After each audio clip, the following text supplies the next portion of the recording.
Un coup de feu déchire la nuit africaine. Un seul tir et soudain, l'avenir de tout un continent semble suspendu à un fil invisible. Cette nuit-là, à Ouagadougou, une détonation brise le silence pesant. Ce n'est plus seulement une opération militaire française sur le sol du Burkina Faso, c'est un affront direct, une provocation lancée au cœur d'une nation qui tente de se réapproprier son destin. La balle, en une fraction de seconde, traverse bien plus qu'un poste de garde. Elle transperce les espoirs, les rêves et les illusions d'une jeunesse assoiffée de liberté, d'indépendance, de dignité retrouvée. Ce n'est pas la première fois que l'Afrique connaît une telle tension. On se souvient, par exemple, du Congo des années 60, lorsque Patrice Lumumba fut renversé et assassiné dans un contexte similaire d'ingérences étrangères. Chaque génération semble devoir affronter le même dilemme, résister ou plier. Au Burkina Faso, ce soir-là, un nouveau chapitre s'ouvre. Depuis son arrivée fulgurante au pouvoir, Ibrahim Traoré n'est plus un simple capitaine.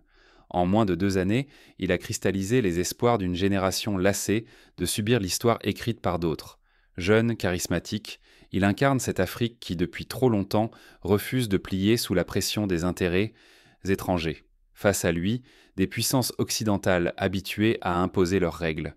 Mais désormais, la résistance s'organise. Dans les rues de Ouagadougou, sous la lumière blafarde des lampadaires, des milliers de personnes convergent. Certains portent des drapeaux, d'autres des pancartes où l'on peut lire « Plus jamais sous tutelle ». Les poings se lèvent, les chants se mêlent aux cris de colère. Le peuple réclame justice, parfois vengeance.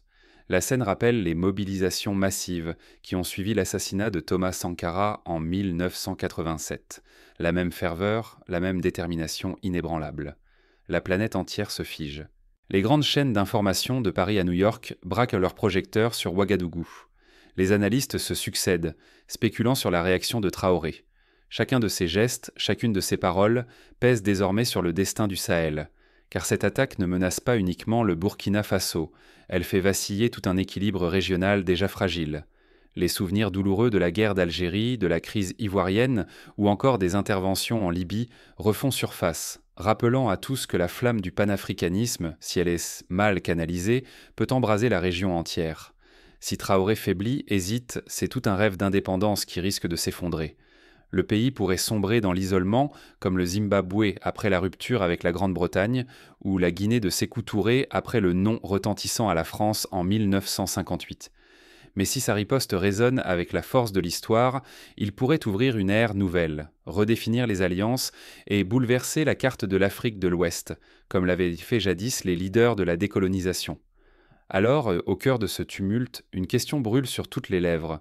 Assistons-nous à la renaissance d'un souverainisme africain authentique, ou sommes-nous déjà aux portes d'une spirale incontrôlable qui pourrait tout emporter ? Pourtant, derrière l'image du capitaine, une autre bataille se joue, plus subtile mais tout aussi décisive, celle de la perception, du récit, de la mémoire collective. Comment un leader façonne-t-il l'imaginaire d'un peuple après un choc pareil ? Avant l'embuscade, qui aurait cru qu'un jeune officier, à peine sorti de l'académie militaire, deviendrait le catalyseur d'un soulèvement régional dont les flammes pourraient embraser jusqu'aux côtes atlantiques. Ibrahim Traoré fait son entrée. Son visage juvénile, presque adolescent, contraste avec la dureté de son regard et la fermeté de ses décisions. À moins de 40 années, il est propulsé héritier de Thomas Sankara, ce mythe inaltérable de l'audace, de la probité et du panafricanisme militant. Comme Sankara, il comprend que l'indépendance ne s'obtient pas seulement sur le papier, mais aussi dans les esprits et les récits partagés. Sa montée n'est pas le fruit du hasard ou d'une ambition solitaire. C'est le produit d'années de frustration, d'humiliation, de promesses non tenues. Au cœur d'un coup d'État audacieux, il renverse un pouvoir jugé trop conciliant avec l'ancien colonisateur. Il promet un nouveau départ, rompre avec le passé, mais surtout rompre avec la France, ce partenaire devenu aux yeux de beaucoup un prédateur. Derrière lui, une jeunesse épuisée par les ingérences, les manipulations, les promesses de développement jamais réalisées. L'histoire se répète, on se rappelle les années 80, quand la jeunesse sud-africaine, sous la bannière de l'ANC, refusait l'apartheid et les compromissions. Ici, le mot d'ordre est la souveraineté, brandi comme un défi lancé à l'Occident tout entier. Cette insurrection ne s'arrête pas aux frontières du Burkina Faso. Avec le Mali et le Niger, Traoré pose les bases d'une alliance du Sahel inédite, comparable dans son ambition à la Fédération du Mali des années 60 ou au rêve d'une Union africaine puissante. Ce bloc rejette ouvertement l'influence occidentale. L'enjeu dépasse la simple politique. Il s'agit de redéfinir l'identité, de réhabiliter la dignité, de réveiller l'imaginaire collectif. Les artistes s'en emparent, les écrivains, les musiciens, les cinéastes aussi. Des fresques apparaissent sur les murs de Bamako, des chansons circulent de Niamey à Ouagadougou, célébrant l'émergence d'une Afrique debout. Dans les rues de la capitale, des foules entières scandent le nom de Traoré. Sur les ondes, dans les forums internet, sur WhatsApp, la fierté renaît. On parle de résistance, de dignité retrouvée, de revanche sur l'histoire. Chaque déclaration officielle devient une arme, chaque tweet une cartouche dans la guerre narrative contre l'Occident. Comme lors de la crise ivoirienne, le contrôle du récit s'avère aussi décisif que le contrôle des armes. Ignorer ce contexte, ce serait rater l'essentiel. La crise plonge ses racines dans une soif de souveraineté que les promesses extérieures n'ont jamais étanchée. Le Sahel brûle d'une colère nouvelle. Ceux qui négligent cet élan risquent d'assister, impuissants, à un véritable séisme régional. Les ambassades s'inquiètent, les chancelleries pentent, spéculent sur la suite des événements. À présent, l'incident qui se profile pose la question ultime. Jusqu'où ira Traoré pour défendre ce symbole de résistance ? Ira-t-il jusqu'au bout, quitte à affronter ouvertement la France et ses alliés, ou choisira-t-il la voie de la diplomatie, au risque de décevoir ceux qui voient en lui un héros national ? L'attaque qui se prépare ne sera pas un simple accrochage militaire. Elle mettra à nu la fragilité des alliances, la profondeur des ressentiments, la détermination de Traoré à tenir tête aux puissances étrangères. Comme lors de la crise du canal de Suez en 1956, les regards seront braqués sur la réaction des grandes puissances, la capacité des nouvelles alliances à tenir face à la pression internationale. Sous les drapeaux tendus, la tension est palpable. Les rumeurs circulent. Certains évoquent des troupes russes en soutien, d'autres des mercenaires venus de Libye. Chacun scrute les gestes du capitaine. Garde-t-il le cap ou glisse-t-il vers l'abîme ? L'attaque française n'a pas seulement frappé une garnison burkinabé. Elle a été vécue comme une blessure à la souveraineté, une insulte à la révolution en marche. Désormais, le conflit dépasse le cadre militaire. Il devient l'épreuve de légitimité d'une nation tout entière face à ses anciens maîtres. On se souvient de la crise des Malouines, où l'Argentine s'est dressée contre le Royaume-Uni, galvanisant un temps la ferveur populaire. Dans Ouagadougou en ébullition, la colère gagne la rue. Les radios, les chaînes publiques, les comptes télégrammes proches du pouvoir répètent inlassablement le récit de la honte et de la revanche. Sur les écrans, des foules de jeunes agitent le drapeau, brandissent des pancartes, crient en vengeance. Toute la ville devient une scène de théâtre populaire où chacun joue son rôle dans l'histoire en train de s'écrire. Chaque mot prononcé ou tu par Traoré est scruté, amplifié, parfois déformé, jusqu'à devenir mot d'ordre. La moindre hésitation, la moindre maladresse peut faire basculer l'opinion. La communication de crise devient un art de la guerre, rappelant les stratégies déployées par Charles de Gaulle lors de l'appel du 18 juin 1940. Au début, Traoré se montre mesuré.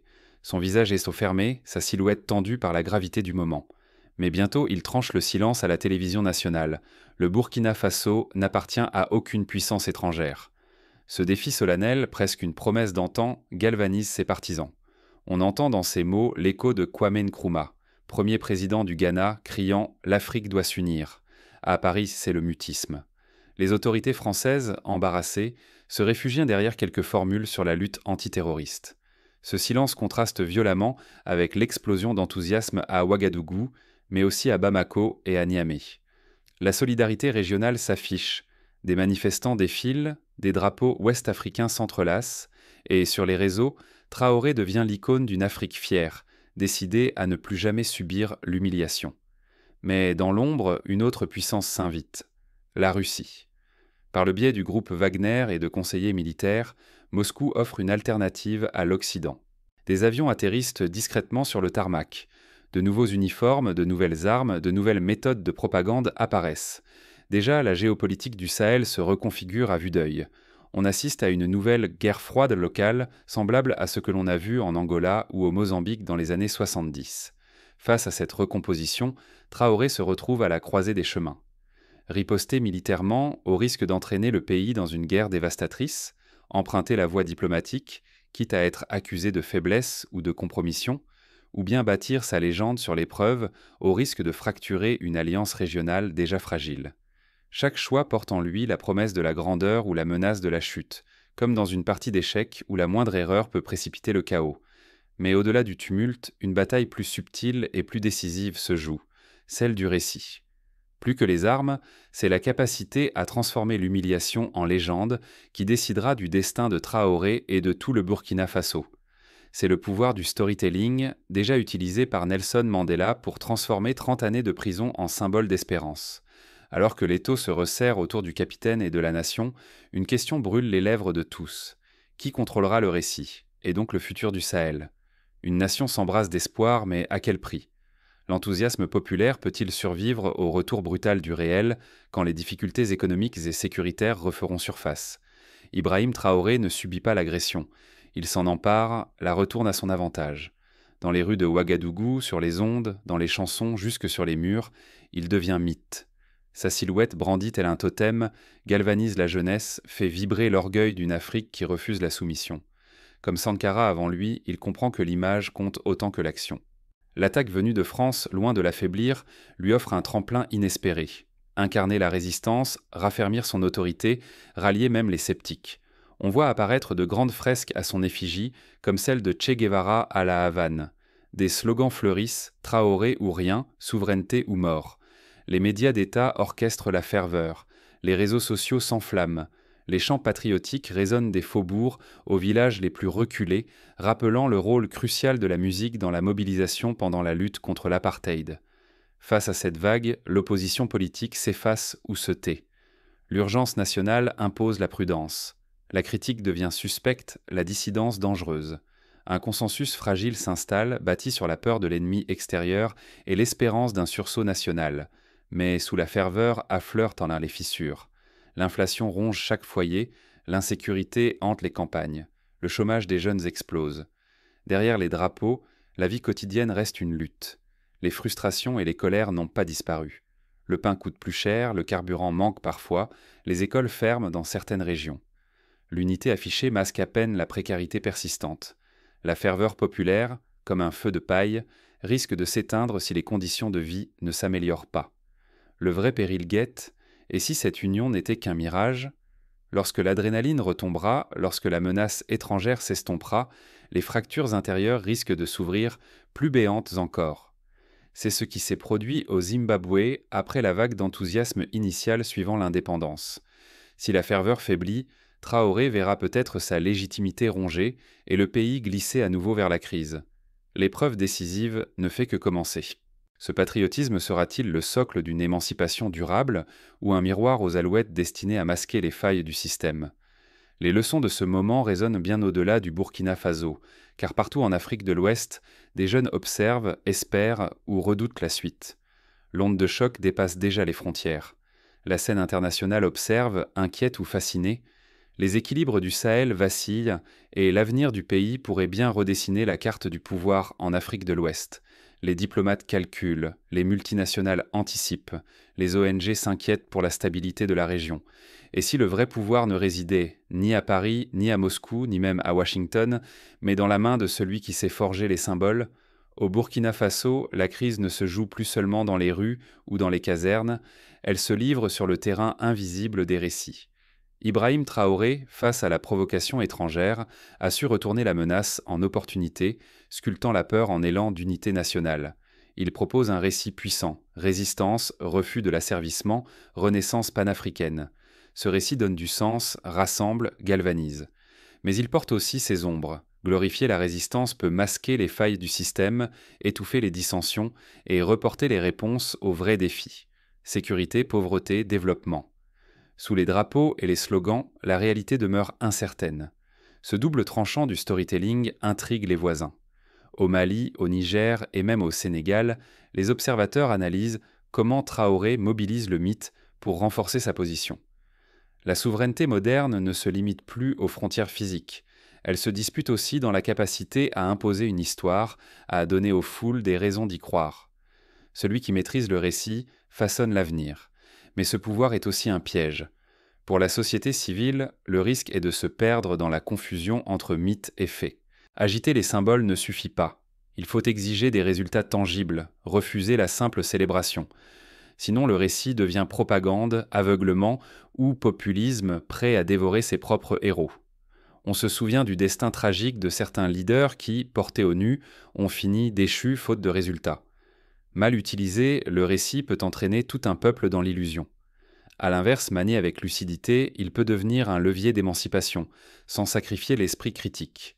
L'équilibre est soit fragile, inspiration ou manipulation. De cette tension dépend le chemin du Burkina Faso et, par ricochet, du Sahel tout entier. Alors comment transformer la ferveur en progrès concret ? Il existe des exemples à méditer.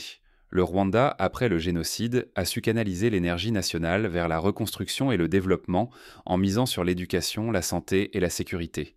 Mais cela a exigé des réformes courageuses, une lutte sans relâche contre la corruption et une ouverture au dialogue avec la société civile.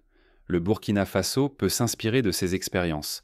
Pour que le patriotisme ne soit pas un leurre, il faudra investir massivement dans l'agriculture, la formation professionnelle, la santé. Il faudra aussi garantir la liberté d'expression, permettre la critique constructive et associer la diaspora aux réformes. Chaque citoyen doit se sentir acteur du changement et non simple spectateur. Les scénarios sont multiples. Si Traoré choisit la voie de l'ouverture, il peut bâtir une coalition inclusive, associer les forces vives de la nation et éviter les dérives autoritaires. Il peut inviter les intellectuels, les chefs coutumiers, les femmes et les jeunes à participer à la refondation. À l'inverse, s'il cède à la tentation du culte de la personnalité, il risque de reproduire les erreurs du passé. La bataille du sens n'est donc pas terminée. Reste à voir qui sortira vainqueur de cette guerre des récits et à quel prix.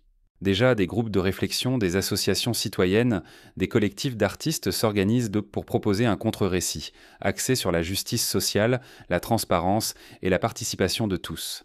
La souveraineté, ce n'est pas qu'un drapeau flottant au vent. Le véritable pouvoir, c'est le droit de choisir le récit auquel on croit, de décider ce que veut dire être libre. C'est aussi la capacité à transformer les symboles en politiques publiques, en écoles ouvertes, en hôpitaux accessibles, en routes praticables. Ce qui se joue au Burkina Faso ne se limite pas à l'affrontement d'un capitaine et d'une puissance étrangère. C'est une lutte beaucoup plus vaste, celle de la maîtrise de l'histoire que chaque peuple se raconte à lui-même. Le risque est immense. Si nous laissons d'autres écrire à notre place, façonner nos héros, nos défaites, nos espoirs, nous abandonnons la seule richesse qui ne se vole pas, le droit de dire qui nous sommes et pourquoi nous luttons. Le drame du Sahel, ce n'est plus seulement une histoire de frontières ou de bases étrangères disséminées sous le soleil de plomb. C'est le choc de multiples narrations. Un combat silencieux mais décisif où chaque citoyen doit choisir, subir le récit imposé ou devenir l'auteur de sa propre histoire. Vous l'avez vu, un simple incident militaire peut devenir, selon celui qui le raconte, un mythe fondateur ou une blessure collective. Celui qui tient le micro, contrôle la caméra ou lance la rumeur façonne la mémoire de millions de personnes. À l'ère où tout se joue dans le flux d'actualité, une parole ou un mensonge peut rassembler une nation ou la fracturer à jamais. Alors à quoi bon un chef, une armée, une révolution, si le peuple reste spectateur de son propre destin ? Ibrahim Traoré n'est peut-être qu'un visage, mais demain, ce pourrait être le vôtre, si vous refusez de vous effacer. L'enjeu n'est pas simplement militaire, ni même géopolitique. L'enjeu, c'est d'empêcher que d'autres, demain, dictent à vos enfants qui étaient les héros, qui étaient les traîtres, et ce que signifie vraiment souveraineté. Rien n'est écrit d'avance. Ce nouveau récit panafricain portera peut-être le chaos ou bien l'unité. Mais il ne se construira pas sans vous. Refusez la passivité, questionnez chaque version, prenez part à l'histoire avant qu'elle ne se referme sur vous. Car la plus grande victoire, ce sera celle d'un peuple qui choisit le sens de sa propre lutte. Et si le Burkina Faso réussit ce pari, il pourrait bien inspirer toute une génération à se réapproprier son destin, à écrire enfin, en lettres de feu, l'histoire dont elle rêve depuis si longtemps.